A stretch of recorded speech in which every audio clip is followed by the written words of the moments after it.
Come and listen to my story about a man named Jed. A poor mountaineer barely kept his family fed. And then one day he was shooting at some food, and up through the ground come a bubbling crude.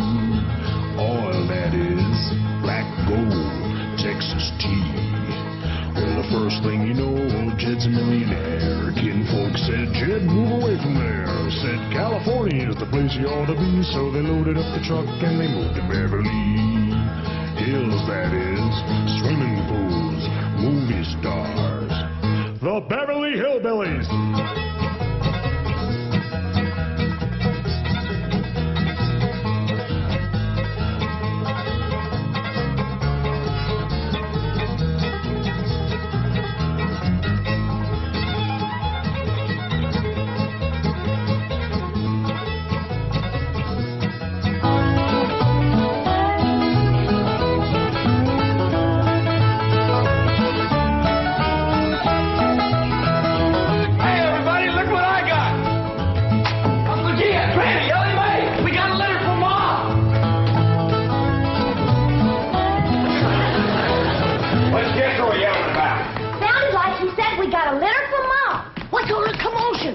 Ellie says, Jethro says Pearl sent us a litter. A litter of what? Did you hear what? No, but I bet you it's kittens. Kittens. Pearl's always trying to give away kittens. Oh, there y'all are. Where's the kittens, Jethro? What kittens? Didn't your ma send us some kittens? Just a minute. No, just a letter. Jethro, how could you think that kittens would... Well, come on, sit down. Let's hear what Pearl's got to say.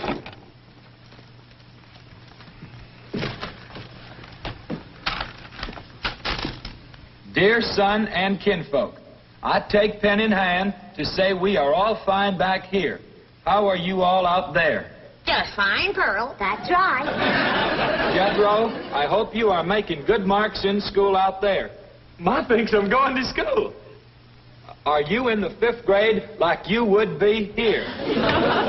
Doggy, Jethro, I clean forgot about putting you in school. We're going to have to get you started today. Can I go, too?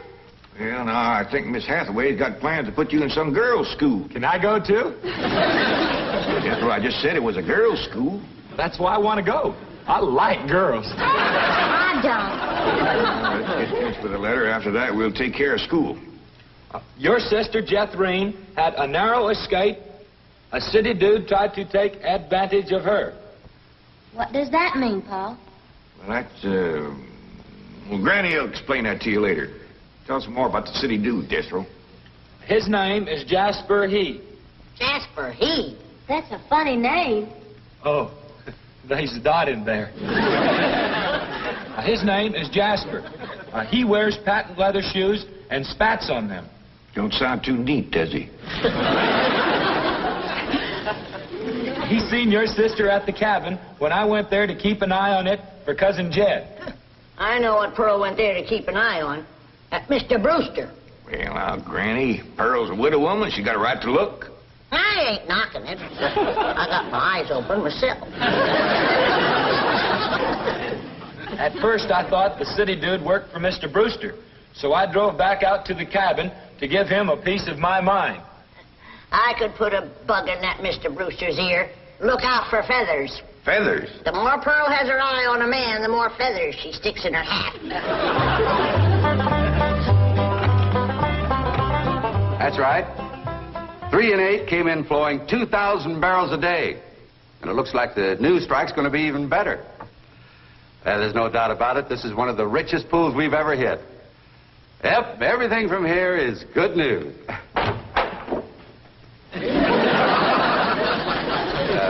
Well, not everything. I'll call you back. Mrs. Bodine, this is a pleasant surprise. Well, thank you. Although you might not think it's so pleasant when you hear what I have to say. Oh? One of them oil fellas working for you has made advances to my daughter. Made advances? Well, what would you call being picked up and carried off by brute force? Well, I'd call that making advances. What's his name? Jasper Depew. Jasper Depew. I ain't seen him myself, but from what Jeff Green tells me, he's a pretty slick article. Well. Oh, Mr. Brewster, You don't know how hard it is for two girls living alone like Jethrine and me. You see, my son Jethro's in California with Cousin Jed, leaving us no man to protect us. I'm a widow woman, you know. I guess wherever you have two unattached girls living alone, there's bound to be trouble. Especially when the girls are the kind that men call lookers. Did you say his name is Depew? Jasper Depew. Calls himself Jazzbo. Oh, Jethrine says he's a flashy dresser and a fancy talker and drives a sporty car. Regular big city dude. I guess Jethrine's kind of like me when it comes to tall, handsome city fellas. I'm just putty in their hands. Nope, no one by that name working for OK Oil. You mind if I look? Oh, well, no, go right ahead. I'm bound and determined to find the rascal that trifled with the affections of my sweet, innocent, helpless baby girl. Ma! Jethrine, I thought I told you to stay in the buggy. I seen Jasper Depew coming. Here? Yes'm. Oh, well, thank goodness we got Mr. Brewster to protect us. Oh, there he is. Mr. Brewster throwed his arms around me and helped me in his strong embrace. What's an embrace, Paul? Well, that's when folks kind of twine their arms around one another. You mean like wrestling? It's sort of like wrestling, except they ain't mad. It's like wrestling for fun. I reckon you could see that. Then we heard a knock on the door, and we knowed it was Jasper He. Better look for that dot again. Oh, yeah. We knowed it was Jasper. He was there to get Jethrine. Her beauty had set his heart to burning with flamin' desire. What's flaming desire, Paul? Well, Granny will explain that to you later. Well, I'll try. But you're sure counting a heap on my memory.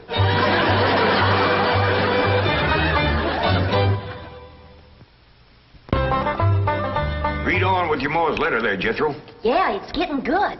One city fella's got his arms around Aunt Pearl, and another's waiting at the door to grab Cousin Jethrine. My only thought was to save my daughter, so I tore loose from Mr. Brewster's embrace. I saw Jethrine heading for the door, so I quick throwed myself betwixt my child and danger. Sweet innocent Jethrine, not knowing better, let that rascal in. He went right to sweet-talking in a voice smoother than fresh churned butter. Hello again, you great, big, beautiful lump of sugar. I brought you something all the way from Eureka Springs. Genuine orchids growed in a hothouse. And this lovely young girl must be your sister. I'm her mom. No. Yeah. Well, for Jethrine's beautiful mother, a little gift of genuine French imported perfume all the way from Paris, France. Oh, well, you hadn't ordered. Oh, my goodness. Genuine Paris, France perfume. Look at that French writing on there. That says, "Ah, d'amour." That means, oh, love. Ain't he a sport, Ma? And for Jethrine's handsome father, a genuine cigarette case. Silver. Thank you, but I am not Jethrine's father. No, Mr. Brewster ain't my husband. He's just a friend. Well, any friend of Jethrine's beautiful mother is a friend of mine. It's from old Mexico and hammered out of solid silver by the Aztecs Indians hundreds of years ago. Well, that brings up an interesting question. Why would the Aztecs make cigarette cases when they had no cigarettes? That is an interesting question. I'll have to ask some of my Aztecs friends about that. Hey, Doc. Remember Ain't She Sweet? Well, I've read... Hey, what happened to your orchids? Nothing. I ate 'em already. You mean you ate all them expensive orchids? Ma, you should have spoke for one. They wasn't very filling. Ain't she sweet.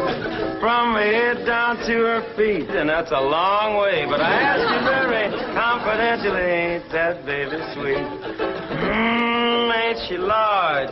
But she gives me such a charge. I ask you very confidentially, ain't that baby large? She stretches out in all directions. I'm in a shout. Lord, that's perfection.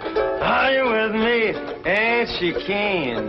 Well, that's the most I've ever seen. And I'm here to tell you I'm her ding-dong daddy, and she's my queen. And she is king-size, my Jethrine. Lots of mama, my Jethrine. She carries me away. Jethrine, put him down! So your sister Jethrine has got herself a steady fella now. He says he is going to ask for her hand someday. I hope he will take the rest of her, too. Ha ha. Give my love to all and be a good boy. I am going out now to mail this letter and get some more feathers for my hat. As ever, your loving mother. Gee, sure nice to hear from Ma. They're nice hearing. Jethro, you and me's got to go right out and find a school and get you to going. Granny, you pack up a nice lunch for Jethro to tote along. How about a big mess of poke greens and chitlins with some pone and a big pot of sorghum to dip it in? Fine. Oh, Granny, it don't have to be that fancy. Some of the other boys here in Beverly Hills might not have it so good. They're going to complain it to their folks. Let them complain.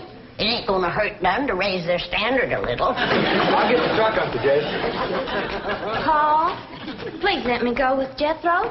I can help him fight if the big kids in the 5th grade goes to picking on him. I know for sure that Miss Hathaway has got other plans for your schooling. But with Jethro gone, I won't have nobody to play with. Oh, yes, he will. I just remembered something. Mr. Drysdale's stepson is coming home for Thanksgiving. And he's going to be living right next door. And you can play with him. Mr. Drysdale gave me some pictures of him. Here's some pictures of Sonny. That's what they call him, Sonny. He's been going through a lot of schools, and you ought to know some real good games to play. Ain't he something? Yeah, but what? Why, he's a boy. Are you sure? Ellie, just because he's wearing... Well, there's Jethro. Now, you keep thinking about how much fun you're going to be having with him right next door.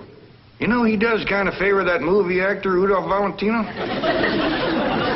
Here's Jethro's lunch. I didn't have time to fix much, but it'll hold him till he gets home from school. I got a little surprise in there. I've been saving it for a special day, and I reckon this is it. What is it, Granny? Deviled hawk eggs. Doggies. Makes me wish I was going to school.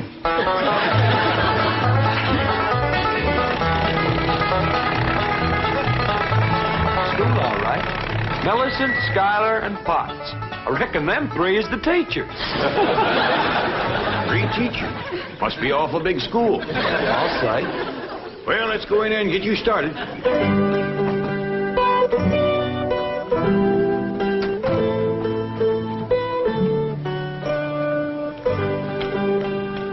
There you are.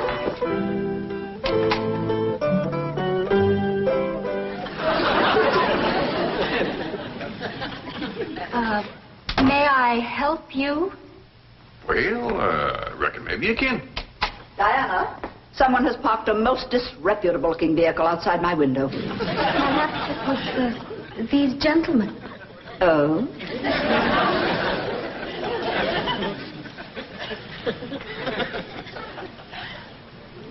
Yes? What is it you wish? Well, I'd like to get my nephew started into school. Here? Yeah, here's all right if you got room for a desk and his lunch basket. My dear man, this is a most exclusive private school. The tuition is quite expensive. Well beyond your means, I'm sure. Does that mean it costs a lot of money? That is precisely what it means. Well, I can pay you if it ain't over $25 million. 25 million? Yes, ma'am, that's all I got. Dollars? Yes, ma'am. In cash. Yes, ma'am. This is obviously a practical joke perpetrated by one of my envious competitors. What is your name? Jed Clampett, ma'am, and this here... And you expect me to believe that you have $25 million? Well, no, not on me, ma'am, but my neighbor, Mr. Drysdale, he's keeping it in his bank for me.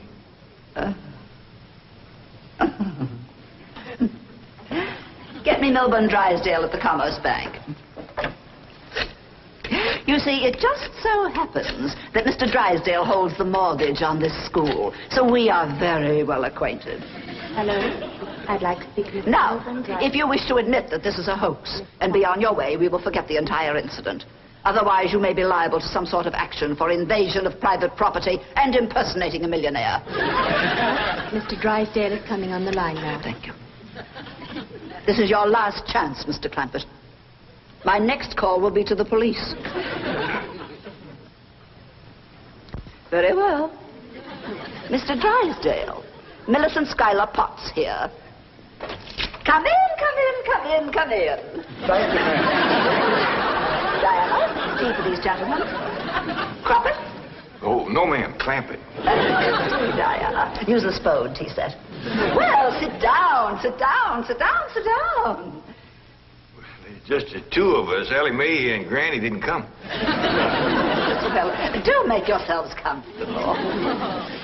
Mr. Drysdale's exact words to me were, well, never mind his exact words. Apparently he values your friendship greatly, and Mr. Drysdale is a very important mortgage. Now then, shall we talk about your youngster who's entering our 5th grade? What is his name? Jethro Bodine. Bodine? Jethro. No, ma'am. Jethro Bodine. We always put the last name first. Now, male, of course. Yes, ma'am. Just got a letter this morning. Date of birth? December the 4th. Year? No, ma'am. Back home. We only been here a few weeks. Perhaps you should answer the questions for our vital statistics. Now, we need to know the complete birth date, which in turn gives us the exact age. Now, we have December 4th, and judging from the fact that your nephew is entering the 5th grade, I would surmise that the year is 51 or 52. Am I correct?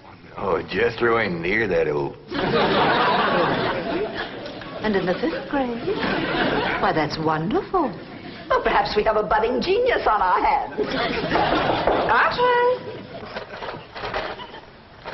How poor. Oh, Diana, I'd like you to bring me one of our boys' uniforms to show these gentlemen. A 5th grade size. No, on second thought, you'd better make it 3rd grade. He's younger than average. We require that all of our students wear identical uniforms. It makes for less friction that way. Otherwise, the boys of millionaires are apt to be taunted by the really rich. I bet you Jethro will look right good in a uniform. He can't wait to be a soldier. Oh, yes, many a young lad is like that. However, our uniforms do not reflect any militaristic design. No, rather, we strive for something gay, attractive, and smart. Oh, there you are. Charming, isn't it? Now, you take this home and have Jethro wear it when he comes to school in the morning.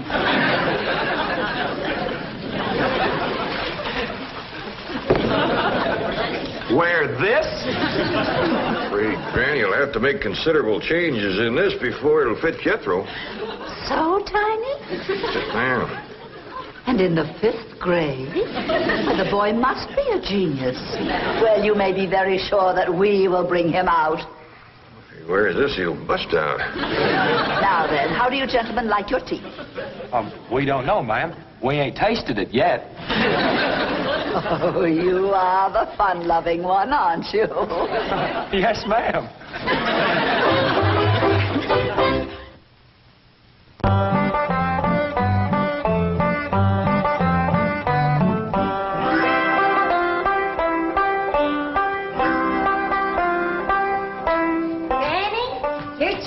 School clothes. You want me to help let them out? Oh, well, thank you, Ellie, but let's see what has to be done. Maybe they fit them already. That's supposed to be a hat? I reckon so. What's that? Well, Jethro said it stands for pots. Potts? That's the school he's going to. Pot school. Hell, he'll be learning a good trade. If there's something folks always needs, it's pots. Jethro can make you some dandy new ones once he catches on to it. Miss Sam Hill is supposed to wear that. Well, Jethro, I reckon. Jethro couldn't have wore that at 3. Paul said it'd take some letting out. Letting out? There ain't enough seams in the whole world to let that out. How's it going, Granny? Are you getting my uniform already? Jethro Bodine? No, Granny. Over to school, it's Bodine Jethro. Ellie Mae, leave the room. Ain't you got no shame running around here in your underpants? Granny, these ain't underpants. They swimming trunks. You wrap that towel around you before I cut a switch. But, Granny, Miss Hathaway says... I don't care who says what. I'll be glad when your ma gets out here to take you in hand and to make you some school clothes. These things ain't never gonna fit. But, Granny, I gotta have these in the morning. It's a rule. All us kids over there's gotta wear these. And that coat, too. Yeah. I sure wish your ma was here with her sewing machine. Pearl's a whiz at making clothes. Now that you're going to be keeping company with Jazzbo Depew, you're going to need some nice clothes. I like the little fella, Ma. I'm glad, Jeffrey. But you got to stop picking him up all the time. He ain't heavy. That ain't the point. It don't look fitting for a girl to run around carrying a fella. All right. I won't pick him up anymore. Till we get married. Why would you pick him up then? To carry him over the threshold. You ain't supposed to carry him. He's supposed to carry... No, that's ridiculous. I declare, I don't know how I'm going to keep you in clothes the way you're shooting up. I start a new outfit, and by the time I get it stitched together, you've outgrown it. My new shoes is already too tight for my feet. Oh, them feet. If they get any bigger, you're going to have to go outside to turn around. My feet ain't as big as Jethro's. Well, of course not. He's a boy. Just think, your brother Jethro's going to school in Beverly Hills, California. Yeah. I'm homesick for to see him, Ma. Me too, Jeffrey. I'll bet your rich Uncle Jed has Jethro duded up like one of them actors in movie pictures.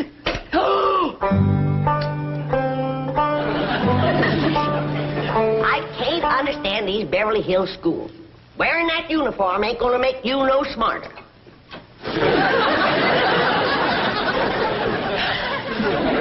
Miss Potts said I had to wear it this morning. And she's the boss teacher.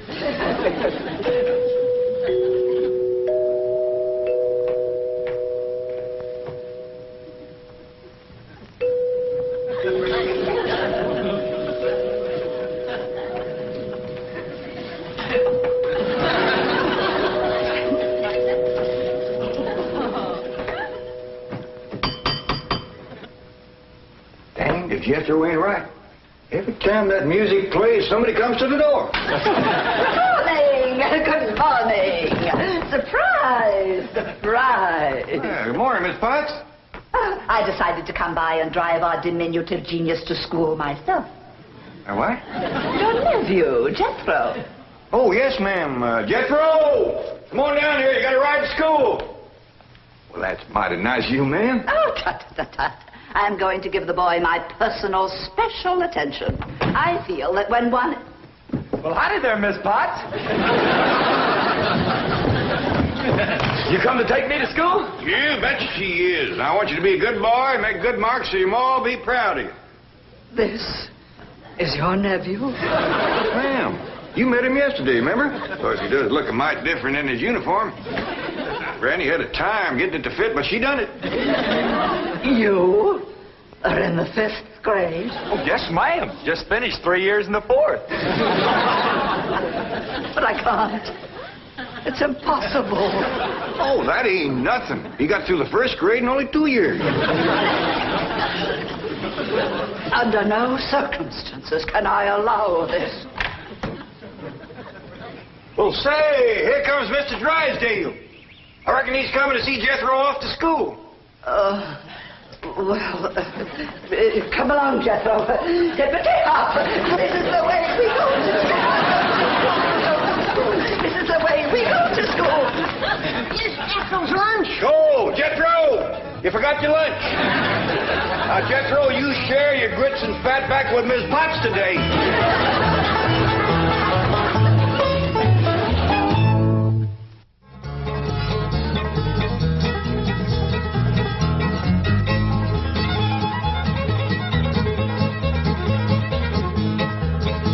Well, now it's time to say goodbye to Jed and all his kin.